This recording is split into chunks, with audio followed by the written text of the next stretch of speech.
परमहंसाय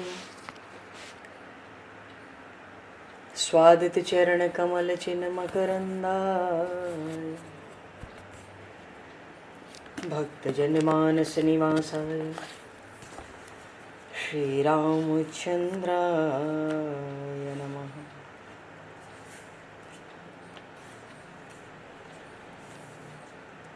वंदे विदेहतनया पदपुंडरीकम् केशौरसौरभसमाहत योगिचेत्तम् हन्तुं प्रतापमनिशं मुनिहंससेव्यं सन्मानशालिपरिपीत परागपुञ्जम्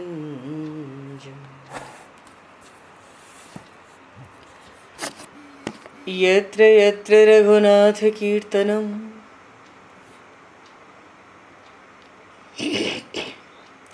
तत्र तत्र कृतमस्तकाञ्जलिं बाष्पवारि परिपूर्णलोचनं मारुतं नमत राक्षसान्तकं कुन्द इंदुसमदेह उमारमण करुणायन जाहि दीन परनेह करहु कृपा मर्दन मयन।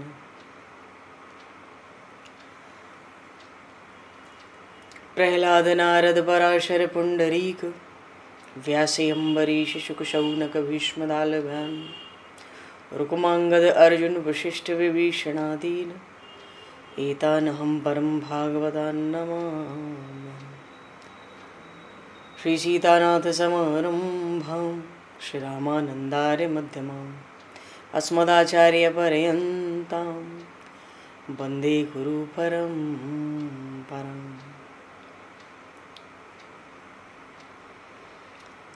वर्णानामर्थसंज्ञानां रसानां छन्दसामपि मङ्गलानां च कर्तारो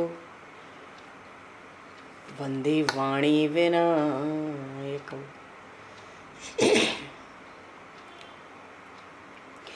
नान्यास्पृहा रघुपते हृदये स्मदीये सत्यं वदामि च भवान् किलान्तरात्मा भक्तिं प्रयक्ष रघुपुङ्गवनर्वरां मे कामादिदोषरहितं कुरु मानसं च।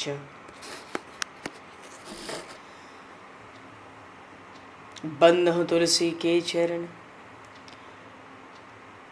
भक्त भक्ति भगवंत गुरु चतुर्नाम वपु एक तिनके पद वंदन के नाशहि विघ्न अनेक। बंधु तुलसी के चरण जिनकी न्यो जग काज कल समुद्र घोरत लगो प्रगट्यो सप्त जहां। श्री गुरु चरण सरोज रज निज मन मुकुर सुधार वर्णो रघुवर विमल यश जोदायक फलचार। हरि शरण। श्री राम जय राम जय जय राम।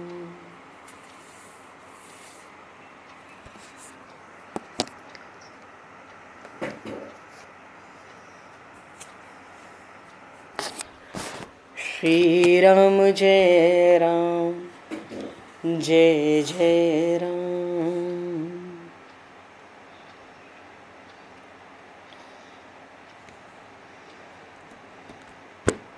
सीताराम जय सीताराम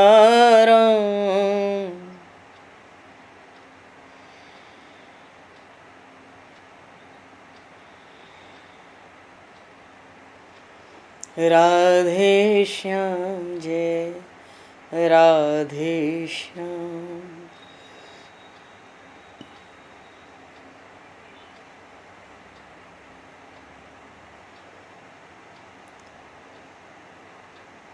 जय रघुनंदन जय सिया राम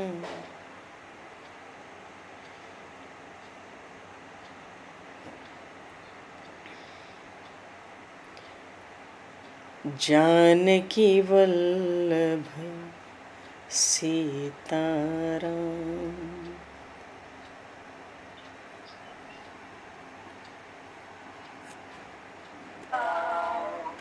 श्री राम जय राम जय जय राम।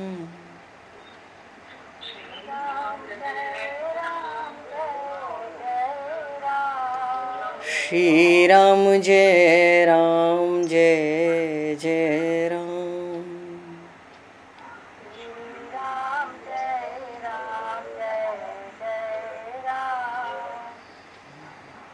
जय सिया राम जय जय हनुमान।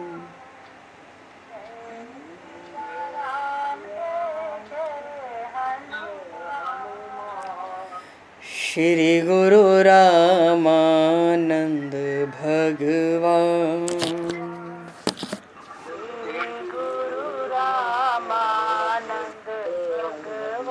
श्री गुरु रामानंद भगवान।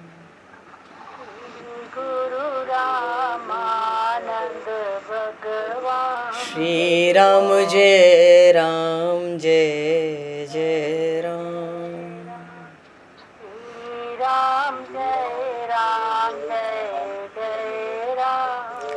जय सिया राम जय जय सिया राम।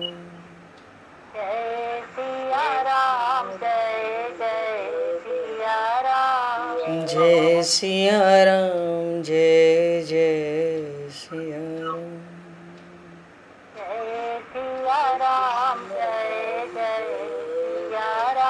बोली सियावर रामचंद्र भगवान की जय।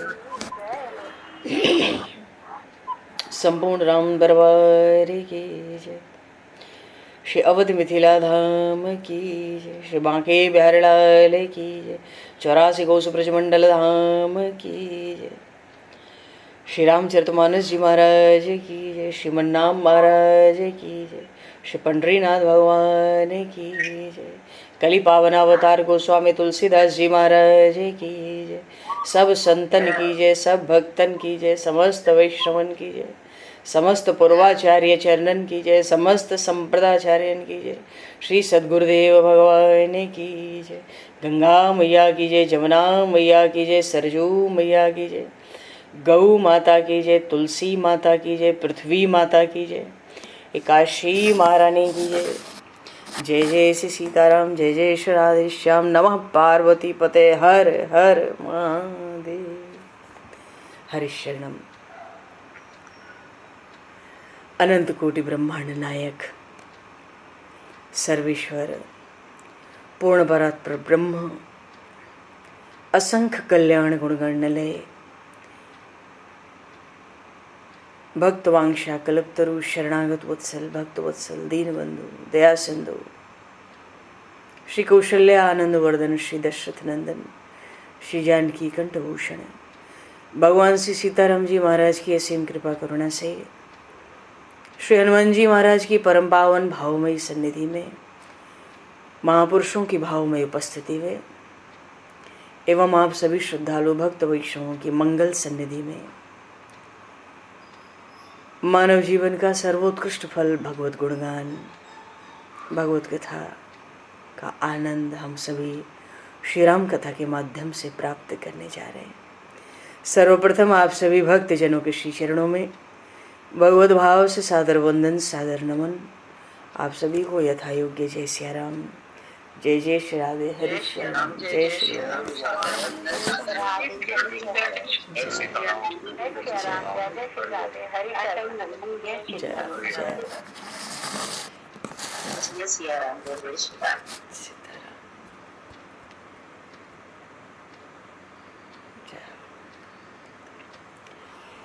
श्री रामचंद्र चरणों मनसा स्मरामि। श्री रामचंद्र चरणों वचसा गृणामि। श्री रामचंद्र चरणों शिरसा नमामि। श्री रामचंद्र चरणों शरणं प्रपद्ये। माता रामो मत्पता रामचंद्रः स्वामी रामो मत्सखा रामचंद्रः सर्वस्वं मे रामचंद्रो दयालुर नान्यम जाने नैव जाने न जाने। मंगलम कौशलेन्द्रस्य महनीय गुणालये चक्रवर्ती तनुजाय सार्वभौमाय मंगलम रामं रामानुजं सीतां भरतं भरतानुजं सुग्रीवं वायुसूनं च प्रणमामि पुनः पुनः। नमोस्तु रामाय सलक्ष्मणाय दिव्यै च तस्मै जनकात्मजाय। पूर्व प्रसंग में भगवान प्रभु ने बानरों की रीछ राज जामवंत इन सब की विदाई का अवसर है। सब भाव से विह्वल थे।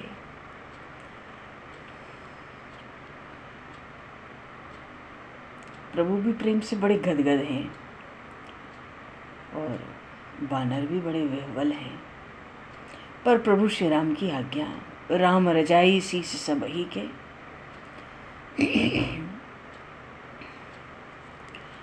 प्रसंग था अंगद जी का।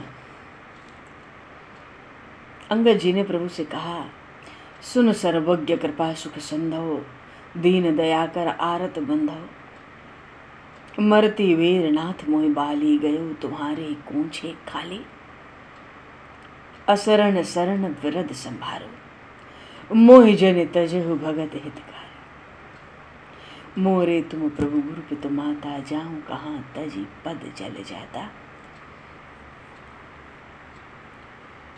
प्रभु तजी भवन काज मम कहा राखव शरण नाथ जन दीना बालक ज्ञान बुद्धि बलहीना। हे नाथ, मेरे तो सब कुछ आप हो और फिर कहने की भी बात नहीं है, क्योंकि आप तो सर्वज्ञ हो। आपसे क्या कहा जाए जो घट घट का भेद जानता है। आपसे नाथ क्या कहा जाए। हे कृपा के संदो, हे सुख के संदो, सुख के धाम प्रभो मुझे दीन जानो, दया करो। मैं बड़ा आर्त हूँ इस समय। आप आर्त के बंधु हो। मेरे पिता ने तो अंत समय में आपको ही सौंपा था मुझे। मैं तो आपकी शरण में हूँ। आप अपने शरणागत वत्सल का जो वृद्ध है नाथ, उसकी संभाल कीजिए। हे स्वामी, ऐसा विचार करके मुझे आप त्यागो मत। आप तो वैसे भी भक्तों का हित करने वाले हो। मेरे सर्वस्व आप हो। मेरा कोई माता पिता गुरु स्वामी किस कंधा में नहीं है। मैं तो ये नहीं समझ पाता, मैं जाऊं तो कहाँ जाऊं आपके इन चरण कमलों का त्याग करके। नाथ, आप तो महाराजाधिराज हैं। जरा आप ही विचार करो, आपको त्याग कर किस कंधा में मेरा क्या काम है। और वैसे भी आपका बालक हूँ, और बालक पे न बल होता है, न बुद्धि होती है, न ज्ञान होता है। ऐसा विचार करके प्रभु मैं दीन जन हूँ, मुझे अपनी चरणों की शरण में रख लो नाथ।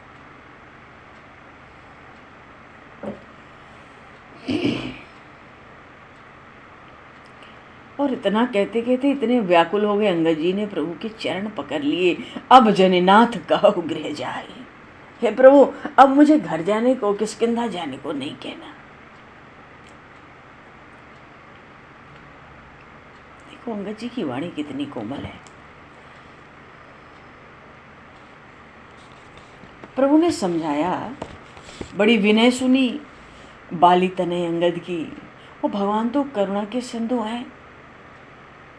उठाया, हृदय से लगाया, प्रभु के नेत्रों से जल बरसने लगा।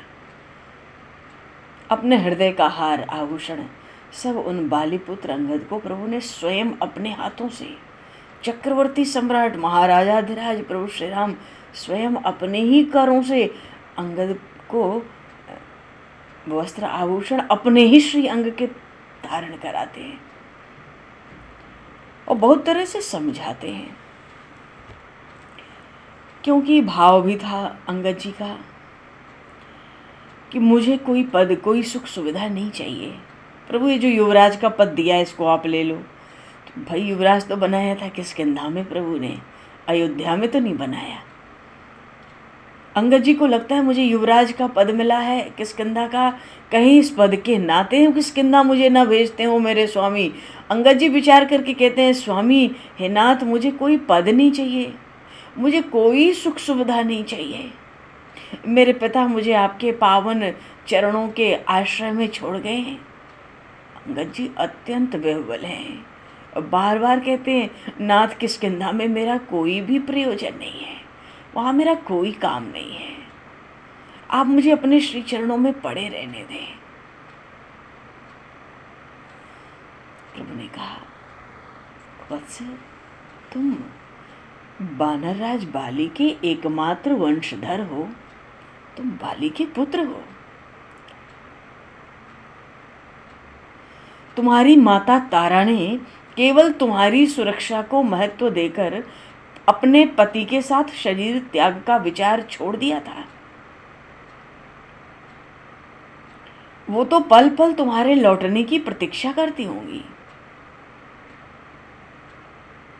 इतना सुनते ही अंगद जी बलपूर्वक प्रभु के चरणों से लिपट गए। डर गए अंगद जी, माँ के नाम पर प्रभु मुझे किष्किंधा भेजते हैं। बलपूर्वक प्रभु के चरणों में अंगद जी लिपट गए, रोने लगे, बच्चे की तरह रोने लगे। प्रभु ने उनको बलपूर्वक उठाया, फिर से हृदय से लगाया, एक छोटे बालक के समान उनके मस्तक पर प्रभु ने हाथ फेरा और बड़े वात्सल्य से प्रभु ने उनको समझाया, अरे तुम्हारे पिता बाली महामनस्वी पिता थे और तुम उनके योग्य पुत्र हो। तुम युवराज हो किष्किंधा के, तुम्हें अपने दायित्व से भागना नहीं चाहिए। और तुम नहीं लौटोगे तो तुम्हारी माता भी उदासीन तो हो जाएगी, और अकेले सुग्रीव को वानरों का शासन करने में बहुत कठिनाई होगी। तुमको तो पता है तुम्हारे पिता बाली और सुग्रीव में कितना बैर हो चुका था। तुम्हारे नहीं जाने से और बाली के नहीं रहने से बाली के साथ रहने वाले बड़े बड़े बानर कभी भी सुग्रीव के लिए कठिनाई कर सकते हैं। और तुम यदि सुग्रीव के साथ रहोगे, अंगद तुम बाली पुत्र हो, सुग्रीव का भी शासन बढ़िया चलेगा।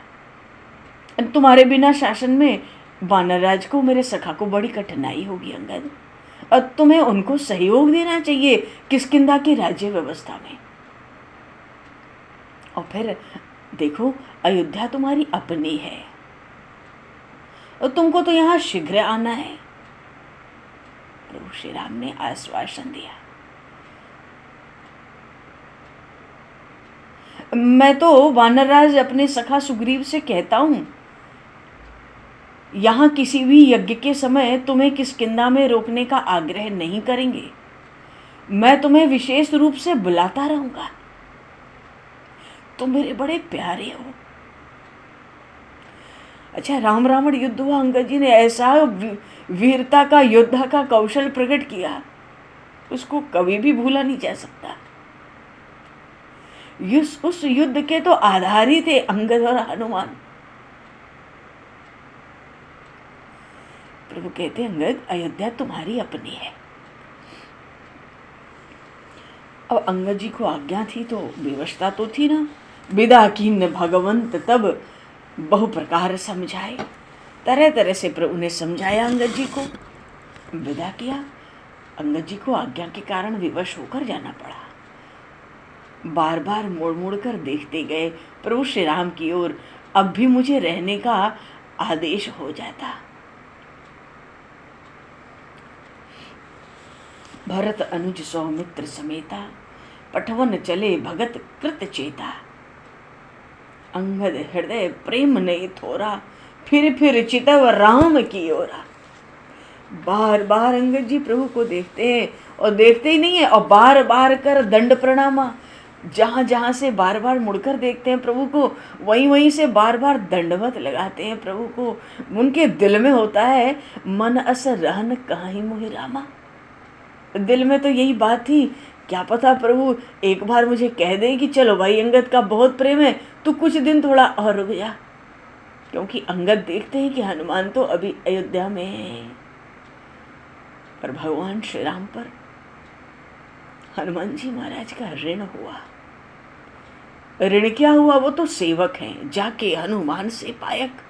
कुंभकर्ण ने कहा था रावण से युद्ध के समय, अरे तू बावरा हो गया है, जिसके हनुमान जैसे सेवक हैं तू उनसे युद्ध करेगा? तूने बड़ी भारी भूल की, तूने पहले क्यों नहीं बताया? चल कोई बात नहीं, जो हुआ सो हुआ, अब मैं भी युद्ध को जाता हूं। अब तो काल के वश उस समय कुंभकर्ण ने केवल हनुमान जी का नाम लिया था, जाके हनुमान से पायक। तो हनुमान जी तो सेवक हैं, पर प्रभु सेवक से खुदाता, सेवक की सेवा के प्रभु ऋणी होते हैं। अरे भक्त की भक्ति के भी प्रभु ऋणी होते हैं। भगवान भक्ति का बड़ा उपकार मानते हैं, तभी तो भक्तों के यहाँ तन मन से काम करते हैं, भक्तों की सेवा में लग जाते हैं। और इधर देखो, भरत जी को संवाद सुनाया हनुमान जी ने कि प्रभु आ रहे हैं, प्रभु आ रहे हैं। ये खबर अयोध्या में कौन लाया? हनुमान जी महाराज लाए। सबको कितना आनंद हुआ। क्या इस संवाद से बढ़कर कोई आनंद था अयोध्या में? क्या देते? कुछ देने योग्य नहीं था इस संवाद के सामने। उधर लक्ष्मण जी को शक्ति लगी, संजीवनी तो लाए, उस समय भी अयोध्या के सबको समाचार सुनाया। लक्ष्मण जी संजीवनी लाने से जीवित हुए।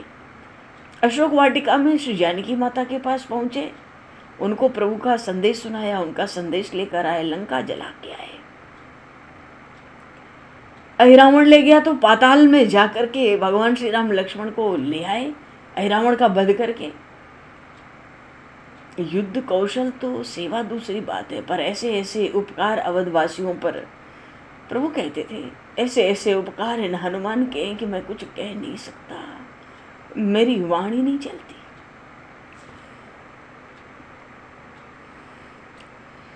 एक प्रसंग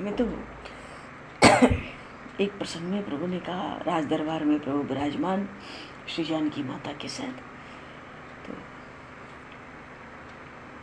प्रभु हनुमान जी महाराज दाहिनी ओर चरण की चौकी पर प्रभु की चरण सेवा करते, तो बराबर प्रभु हनुमान जी के मुख की ओर देखते हैं। लेकिन जब कभी अगर हनुमान जी के नेत्र प्रभु के चरणों से उठ के मुखारविंद की ओर जाते, तो प्रभु श्री जानकी जी को देखने लगते। कई दिनों से श्री सीता जी इस चीज को देख रही थी और विचार करती थी। एक दिन प्रभु से कहा, स्वामी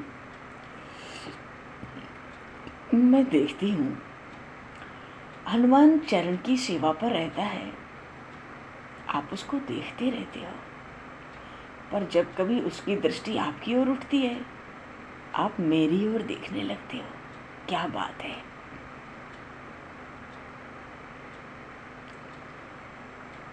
प्रभु ने कहा, वैदेही बात यह है कि मैं इन पवन पुत्र के उपकारों का इतना ऋणी हूं, इतना ऋणी हूं कि मैं उसको देखता रहता हूं,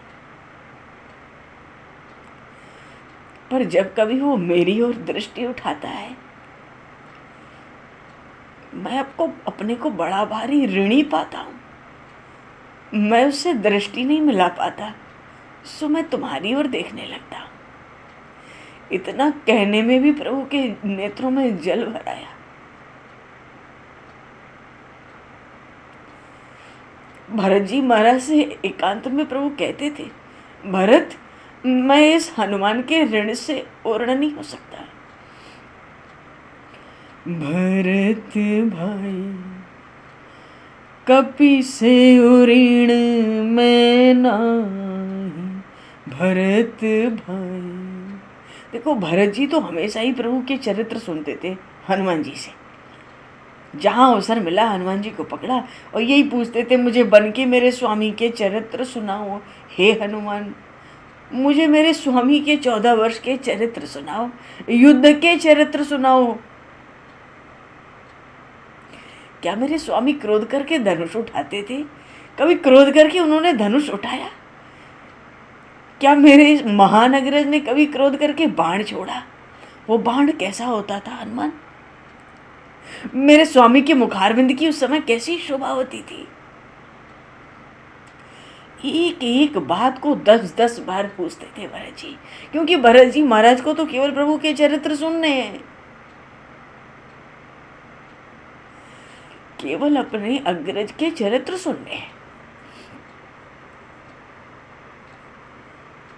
भरतलाल जी महाराज से प्रभु कहते थे, भरत भाई कपि से ऋण मैं नाई, भरत भाई कपि से ऋण मैं नाई, भरत भाई। देखो, जानकी मैया भी उनकी ऋणी थी। अशोक वाटिका में हनुमान जी तो आए थे, पहले युद्ध भी समाप्त हुआ तो खबर लेके भी हनुमान जी आए थे, प्रभु श्री कौशल राज श्री राम की जीत हुई है, रावण मारा गया है, प्रभु ने आपकी कुशल लेने के लिए भेजा है। उधर भरत जी कितने ऋणी थे, हनुमान जी संदेश न सुनाते तो फिर अग्नि के काष्ठ को इकट्ठा करके जीवित प्रवेश करना था। अवधवासी कितने ऋणी थे, कैसे हनुमान लक्ष्मण जी महाराज के प्राणों की रक्षा की, हम सबको सुखद संदेश दिया, प्रभु आ रहे हैं, राम आ रहे हैं। माता कहती मेरा राम आ रहा है। लक्ष्मण जी महाराज कितने ऋणी थे, अरे सारा अवध ही प्रभु के साथ इन हनुमान जी महाराज का ऋणी है, सो हनुमान जी महाराज को कैसे प्रभु भेजें। अच्छा, कल जैसे ही अपने वक्ष को चीरा था हनुमान जी ने, जानकी माता को रोष हुआ, विभीषण की ओर देखा, मानो उनको लगा अगर ये ऐसी बातें न कहते तो मेरा पुत्र अपने वक्ष को क्यों चीरता, विभीषण से मेरे पुत्र को कष्ट हुआ। थोड़ा रोष हुआ, प्रभु ने तुरंत संभाल लिया, अरे ये तो पराशक्ति हैं, वात्सल्य में पड़ गई हैं, वो स्वयं को कितना ऋणी मानती हैं, कितना वात्सल्य लुटाती हैं इन पवन पुत्र पर, श्री जानकी माता। तो अंगद जी देख रहे थे कि हनुमान तो नहीं जा रहे, क्या पता बार बार कर दंड प्रणामा, मन अस रहन कहीं मोहि रामा। दिल में यही भरा था बार बार, एक बार प्रभु कह देते भाई तू चल रहे जा। मार्ग में चलते हैं पर राम जी का बोलना, उनका चलना, उनका देखना, सुमिर सुमिर सोचत हंसी मिलनी, बार बार प्रभु का चिंतन करते हैं। कितना हंस के प्रभु मिलते हैं, कैसे चलते हैं मेरे स्वामी, कैसा मधुर बोलते हैं, इनकी दृष्टि में कैसी करुणा कृपा भरी है। लेकिन जब प्रभु का रुख देखा कि नहीं मुझे तो किष्किंधा जाना होगा, ऐसा लगता था अंगद जी इतना कलप रहे थे प्रभु के आगे, सबके हृदय फट रहे थे उस समय। पर अंगद जी ने अंततः देखा कि मेरे स्वामी का रुख यही है कि मैं किष्किंधा जाऊं।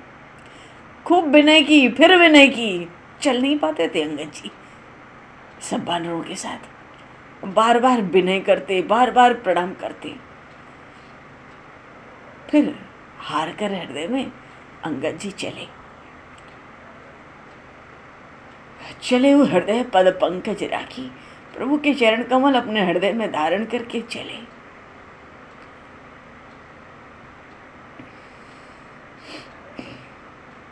नगर का जो बाहरी द्वार था वहां तक प्रभु श्री राम अपने सखा वानरराज सुग्रीव को, विभीषण को पहुंचाने गए।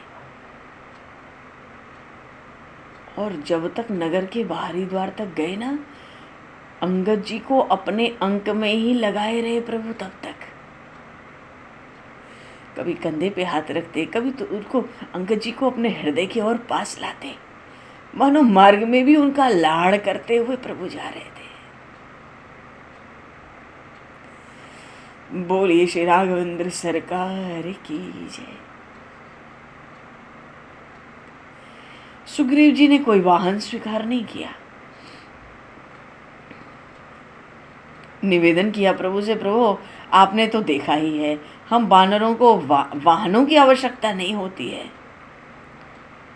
क्योंकि जहां भी जनपद से हम दूर होते हैं हम वानर अपने वेश में आ जाएंगे, और वृक्षों पर कूदते जाना हमारे लिए अधिक सुखकर होता है। और जो हमारी पत्नियां होती हैं उनको भी हमारे साथ उसी वेग में चलने में असुविधा भी नहीं होती। सब वहां हंसने लगे।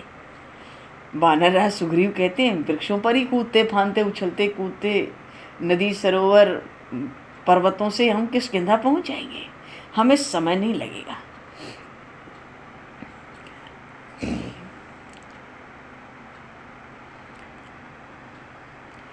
अति आदर सब कपि पहुँचाए, भाई ने सहित भरत पुनि आए। बड़े आदर से वानरों को पहुँचाया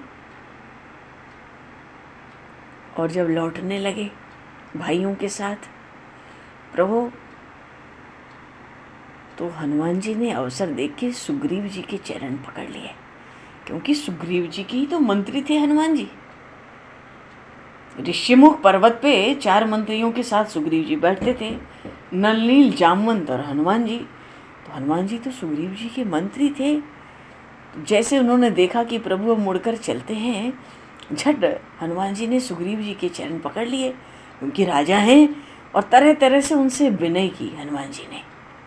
क्या कहते हैं, दिन 10 कर रघुपति पद सेवा, पुण्य तब चरण देखियो देवा। हे देव, हे महाराज, 2-4-10 दिन प्रभु श्री राम के चरणों की सेवा करके मैं आपके चरणों का दर्शन करूंगा। ऐसी मधुर वाणी, कोमल वाणी हनुमान जी ने कही। बड़े आदर से वानर राज सुग्रीव को। सुग्रीव जी भी गदगद हो गए उनकी वाणी सुनकर। उन्होंने कहा, पुण्य पुंज तुम पवन कुमारा, से बहु जाई कृपा आगारा। तुम तो पुण्य की राशि हो, पुण्य के पुंज हो। हे पवन पुत्र, तुम जाओ और जाके उन कृपा सिंधु भगवान के चरणों की सेवा करो। ऐसी बात हुई और सब वानर चल पड़े तुरंत किष्किंधा की ओर।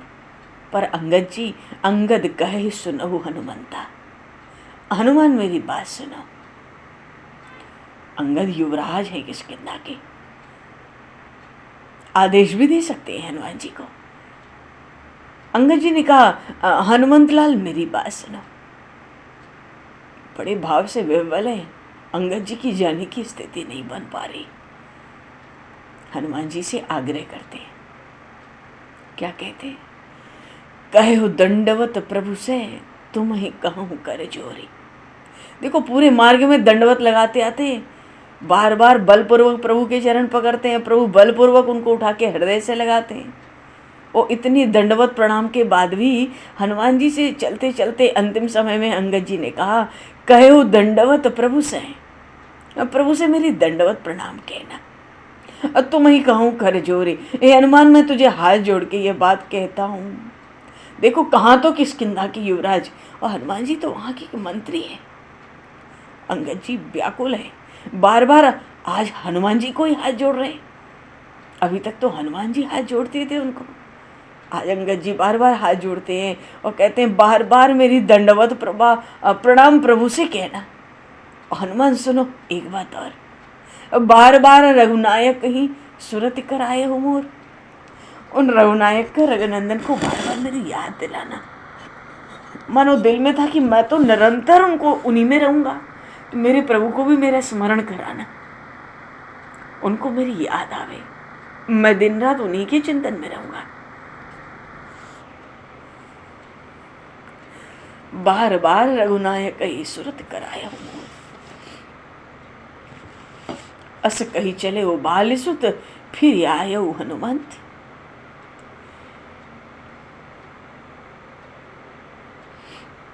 अच्छा, नगर के द्वार तक प्रभु आए थे तो सुग्रीव जी ने वहीं प्रभु के चरण पकड़ लिए थे कि अब आप हमें अनुमति दें, आप और आगे ना आए प्रभु।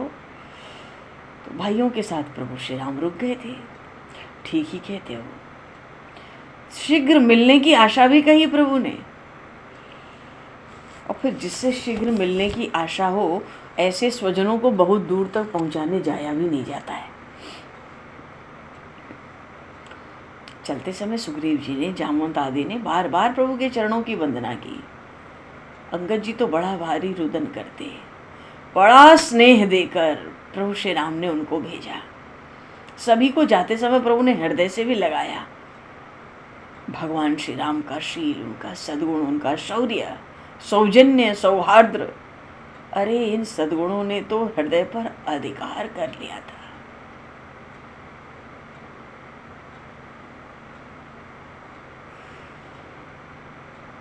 प्रभु श्री राम का वंदन, उनकी स्तुति केवल मार्ग में नहीं होनी थी। प्रभु के इन गुणों का वर्णन तो इन वानर भालुओं को जीवन भर करना था, और वो गुणों का गान बड़ा आनंददायक व्यसन बन चुका था। दिन रात प्रभु के गुणों का गान।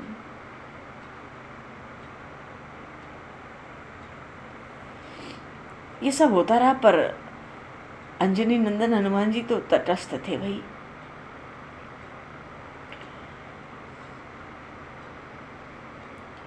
तो सुग्रीव को, उनके साथ के सभी को तथा अयोध्या में भी सबको कोई संदेह नहीं था कि अयोध्या, अब हनुमान तो अयोध्या में ही रहेंगे। उनसे इस विषय में किसी ने कुछ कहा पूछा नहीं।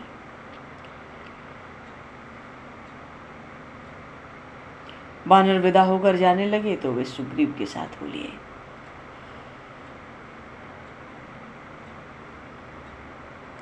प्रभु श्री राम को प्रणाम नहीं किया हनुमान जी ने। अरे वो तो तब करते जब वहां से विदा होना होता।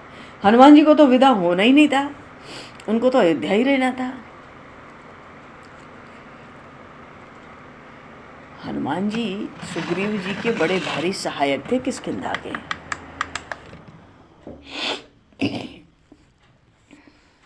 तभी तो सुग्रीव जी ने उनको अपना मंत्री बना रखा था। पर अपनी माता अंजना की आज्ञा से किष्किंधा में राजनीति का, शासन व्यवस्था, ये सब देखने के लिए जो व्यवहारिक प्रशिक्षण होता है उसके लिए हनुमान जी आए थे। और फिर तो माता अंजना ने ऋषिमुख पर्वत पे श्री रघुनाथ जी की सेवा का आदेश हनुमान जी को दे ही दिया था जब पुष्पक से गए थे। फिर किष्किंधा में अब उनके लिए क्या बंधन था? उनको कोई रोक भी सकता तो कैसे रोक सकता था? पर जब सुग्रीव जी जा रहे थे ना, तो हनुमान जी ने बड़े विनय से ये भी कहा था प्रार्थना करके कि अब आप मुझे आज्ञा दें तो मैं प्रभु की सेवा में जाऊं, पर आवश्यकता होने पर जब आप स्मरण करेंगे मैं सेवा में उपस्थित हो जाऊंगा किष्किंधा में। सब वानरों को लगता है तुम सौभाग्यशाली हो हनुमान। अयोध्या के सम्राट के श्री चरणों के सन्निकट रहने का सुयोग तो देवराज इंद्र को भी सुलभ नहीं है। सुग्रीव जी का भी हृदय भर आया था। हनुमान जी को से विदा होते कंठ भर आया था। किष्किंधा तो तुम्हारी अपनी पुरी है। अगर तुम अयोध्या में रहोगे हनुमान, तो संपूर्ण वानर जाति गौरव प्राप्त कर लेगी कि उनका एक प्रतिनिधि सम्राट की निजी सेवा में स्वीकार कर लिया गया है। तुम तो करुणा वरुणालय श्री राम की सेवा करो। पर इतनी ही अनुरोध है तुमसे। देखो वानर राज सुग्रीव कह रहे हैं हनुमान जी को, तुमसे इतना ही निवेदन है कि सेवा का कोई भी अवसर हो तो हम लोगों को भुलाना नहीं।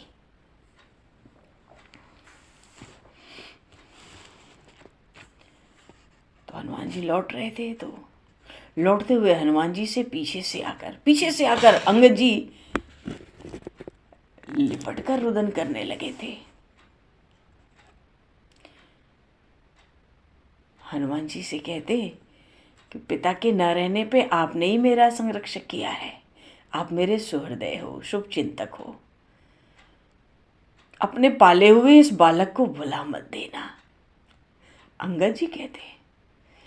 बात यह है कि सबके बीच में अंगद जी की अवस्था बहुत कम है, पर युद्ध में उन्होंने ऐसा कौशल दिखाया, एकदम हनुमान जी के बराबर की टक्कर ली है लंका में जाकर के। हनुमान जी से कहते अपने इस पाले हुए बालक को भुलाना मत। आप तो शरणागत वत्सल श्री राघवेंद्र के परम प्रिय हैं। आप सेवा में स्वीकार हैं। उनके सदा ही समीप रहने का सुंदर योग आपको प्राप्त हो गया। देखो स्वामी को मेरा स्मरण दिलाते रहना है। मेरी एकमात्र कामना यह है कि मैं उनके श्री चरणों के समीप ही रहूं। अयोध्या के राज सदन की तुक्ष से तुक्ष सेवा भी मिल सके तो मैं अपना सौभाग्य मानूंगा। ये सब बातें बार बार सुन के हनुमान जी ने भी अंगद जी को बड़ा आश्वासन दिया, बड़े प्रेम से स्नेह से खूब समझाकर विदा किया। और जब लौट कर आए हनुमान जी भी,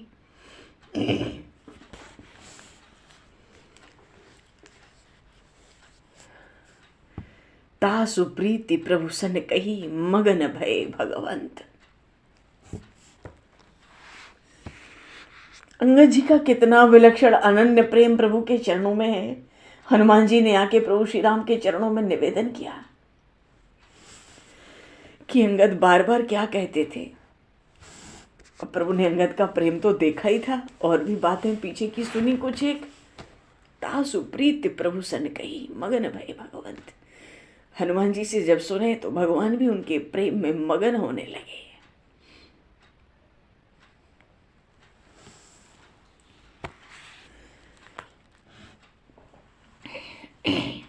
सुनकर प्रभु गंभीर भी हो गए पीछे।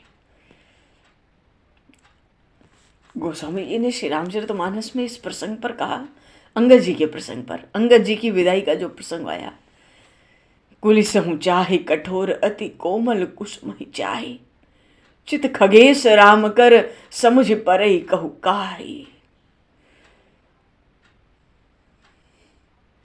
वज्र को तो कठोर ही होना चाहिए और पुष्प को अत्यंत कोमल ही होना चाहिए, पर हे गरुण, का भूषुंडी जी कह रहे, हे गरुण, राम जी के चित्त में कब क्या होता है, उनके लीला चरित्रों के रहस्य को कोई समझ नहीं सकता। मानो सब अवध में आज सबने देखा अंगद की ऐसी स्थिति थी, पर प्रभु श्री राम ने उसको किष्किंधा भेजा, जैसे तैसे पर भेजा।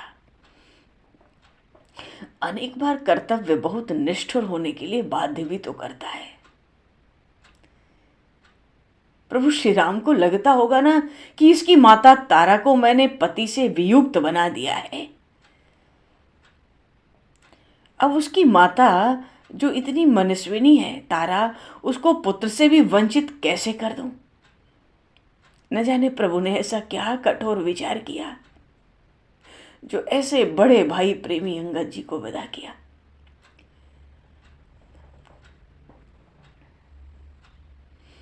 विभीषण जी की विदाई का समय था। अभी तो वानर वालों किष्किंधा गए, विभीषण जी तो सिद्ध हैं, आकाश मार्ग से लंका पहुंच जाएंगे। अच्छा, मानो हम घर में अपने आराध्य की सेवा पूजा करते हैं, तो उन आराध्य का एक श्री विग्रह होता है, बड़ा कठिन होता है उनको किसी को दे देना। जिन श्री विग्रह की हम सेवा पूजा करते हैं नित्य घर में, उनको किसी को देने का अवसर आ जाए तो बड़ा कठिन होता है ना। कठिन उनके लिए नहीं होता जिनमें आस्था कम है या दुर्बल आस्था है, निष्ठा है, पर जिनकी दृढ़ निष्ठा है, अपने प्रभु में दृढ़ आस्था है, किसी भी बहाने से, किसी भी निमित्त, कुछ भी कारण हो, वो त्याग कैसे कर सकते हैं अपने इष्ट देव के श्री विग्रह का, जिनकी नित्य सेवा पूजा करते हैं। पर प्रभु श्री राम के लिए तो वो भी अदेय नहीं रहा। अपना ही नहीं, अपने ही इष्ट देव नहीं, इक्ष्वाकु कुल की परंपरा से प्राप्त जो आराध्य मूर्ति थी, वो इन उदार शिरोमणि श्री राम ने उनको भी दे दिया। अरे, अपने आश्रित जनों को जो स्वयं को ही दे डालते हैं, ऐसे भक्त वत्सल, शरणागत वत्सल भगवान के लिए क्या कुछ अदेय हो सकता है। संग का रंग कुछ न कुछ चढ़ता ही है। लंका में रावण के रहते विभीषण को उस स्वर्णपुरी का पूरा प्रबंध संभालना पड़ता था। उनका रात दिन राक्षसों का संग था। राक्षस सब इंद्रियों के भोगों में लिप्त रहते थे। वहां तो दिन रात अर्थ और काम की ही चर्चा थी।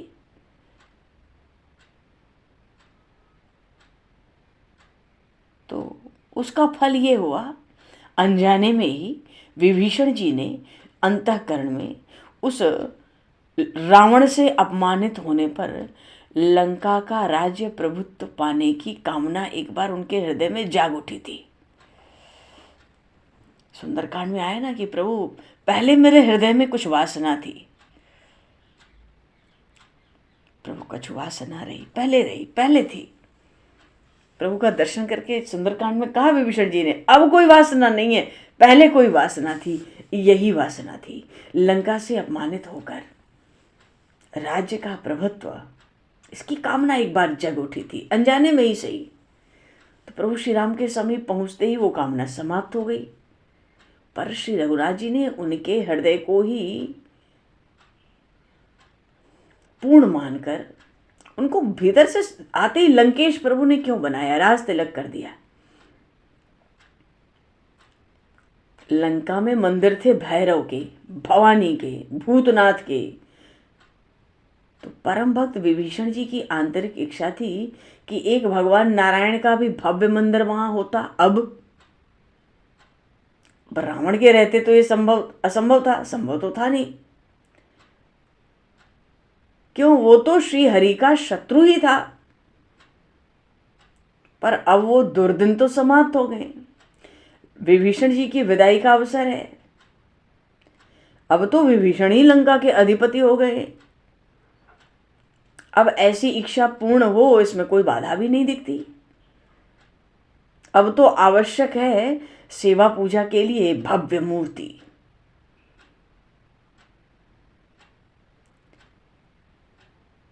अच्छा, अयोध्या आए थे प्रभु श्री राम के राज्याभिषेक में विभीषण जी। उस अवसर पे विभीषण जी ने भी अयोध्या के मंदिरों के दर्शन किए थे, दूसरों के साथ जा जाकर।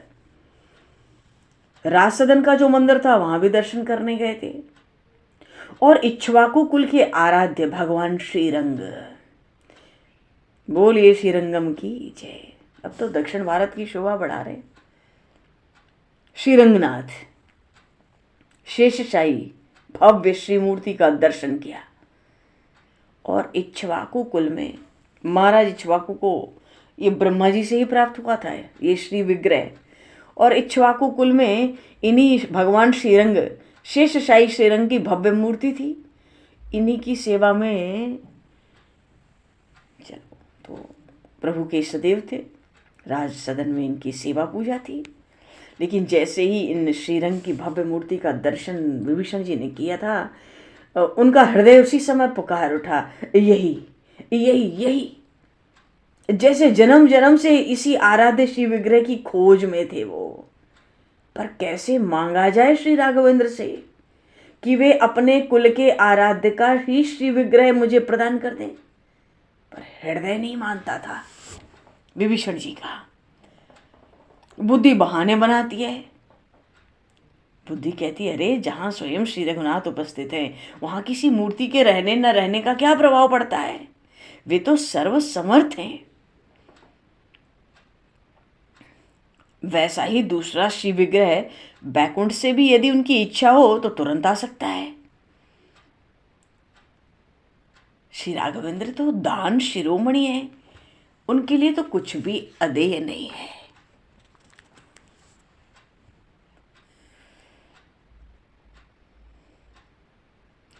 तो लंका के जो राजस तामस स्वभाव वाले राक्षस हैं, उनके मन को प्रभावित करके शुद्ध करने की जो सामर्थ्य है इसी सी विग्रह में है। विभीषण जी के मन में आए, पर मांगूं कैसे, श्री राघवेंद्र से कहूं कैसे। विभीषण जी ने कई बार प्रयत्न किया पर कहने का साहस नहीं हुआ। अब समय था विभीषण जी की विदाई का। तो प्रभु श्री राम के सम्मुख पढ़ने से ही बचते रहे। न सामने पढ़ूंगा न विदाई की बात होगी। पर सुग्रीव जी को जब विदा किया, उनको विदा करके प्रभु श्री राम ने विभीषण जी को पास बुलाया। अच्छा, इसी बीच के प्रसंग में निषाद राज भी आएंगे अब इसके बाद ही। चलो, तो विभीषण जी को प्रभु ने अपने पास बुलाया और बड़े स्नेह से कहते हैं, प्रभु सखे, मुझे लगता है तुम कई दिनों से कुछ कहना चाहते हो। अरे मुझसे भी कुछ कहने में संकोच, बिना हिचक बतलाओ तुम्हें क्या चाहिए। इतना सुनते ही विभीषण जी ने श्री रघुनाथ जी के दोनों चरण जोर से पकड़ लिए और फूट फूट फूट कर रोने लगे। और रोते रहते भगवान के चरणों को पकड़ के ही विभीषण जी कहते हैं, नाथ मैं तो अधम राक्षस हूं, आपने मुझे अपनाकर धन्य धन्य कर दिया। पर क्या करूं हे नाथ, राक्षस का जो लोभी स्वभाव है वो गया नहीं। यहां इस दिव्यपुरी में आकर इस अधम राक्षस का लोभ अधिक बढ़ गया है।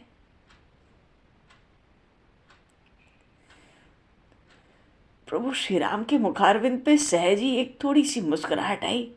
कहने लगे, सखा अयोध्या में ऐसा क्या है जो आप चाहते हैं और उसको बतलाने में इतना संकोच करते हैं? राम से संकोच?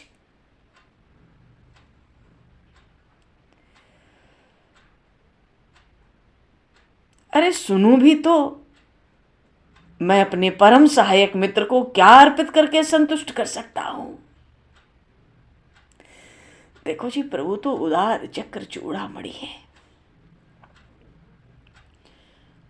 विभीषण जी को बहुत संकोच पूर्वक प्रार्थना की। विभीषण जी ने क्या कहते हैं, प्रभु लंका में श्री हरि का कोई मंदिर नहीं है। वहां के राजस तामस राक्षसों को सात्विक शुद्ध भक्ति की प्रेरणा मिलती यदि श्रीरंग का श्री विग्रह वहां विराजमान होता। प्रभु श्री राम हंस गए। कहते हैं, तुम यही कहने में इतना संकोच कर रहे थे। पर तुरंत प्रभु गंभीर भी हो गए। विभीषण, श्रद्धा से सेवा करने पे श्री हरि का श्री विग्रह धातु या पाषाण की मूर्ति नहीं होता, वो साक्षात सच्चिदानंद घन हो जाता है। जिनका नित्य पूजन घर में होता है, ऐसे जो हमारे अर्चा विग्रह हैं, वो ईश्वर का प्रत्यक्ष अवतार है। और हमारे इस इक्ष्वाकु कुल को ये श्री विग्रह स्वयं नारायण के अनुग्रह से प्राप्त हुआ। सो उनको देने या लेने का प्रश्न नहीं उठता।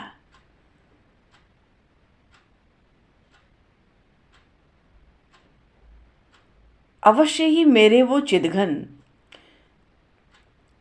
मेरे वो श्रीरंग श्री विग्रह राज सदन के स्वयं अयोध्या से कहीं और पधारना चाहते हैं। तभी तो उन अंतर्यामी ने तुम्हारे हृदय में ऐसी इच्छा जागृत की है। और जब उनकी इच्छा है तो उनकी इच्छा में व्यवधान बनने का दुराग्रह यहां कोई कैसे करेगा। वे आराध्य जाना चाहते हैं सखा, तो उनको स्वयं उन्हें अपनी इच्छा से आदरपूर्वक ले जाओ। विभीषण की कल्पना में भी नहीं था ये लाभ जो सहज ही प्रभु की कृपा से प्राप्त हुआ। विभीषण जी को कहीं किसी प्रकार की कोई आशा नहीं थी। महर्षि वशिष्ठ को बुलाया गया। ब्राह्मणों के साथ वे आए। विधिपूर्वक महाराज के जो उपचार होते हैं पूजन के, उससे श्रीरंग की अर्चना हुई। राजकुल के सब सदस्य थे, अयोध्या के सब प्रमुखों ने, सब ने उनका पूजन किया। इन आराध्य को विदा देने का पूजन सबके हृदय को भाव विह्वल हो रहे थे। सब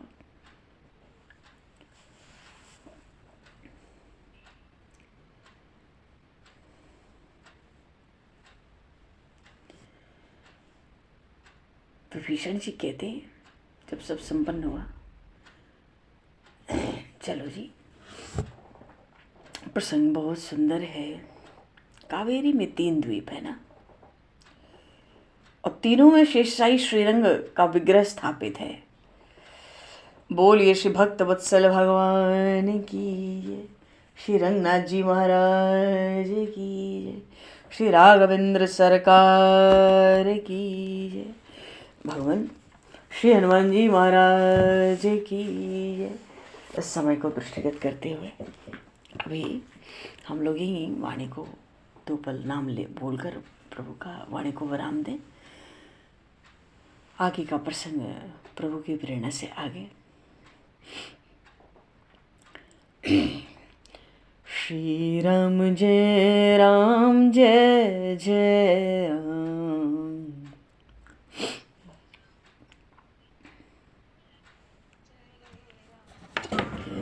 श्री राम जय राम जय जय राम,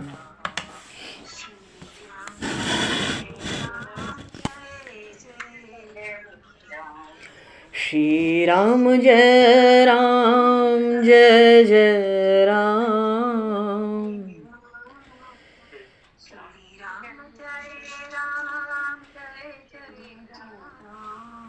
श्री राम जय राम जय जय राम, श्री राम जय राम जय जय राम, श्री राम जय राम, श्री राम जय राम जय जय राम, श्री राम जय राम जय जय, सीताराम जय सीताराम, सीता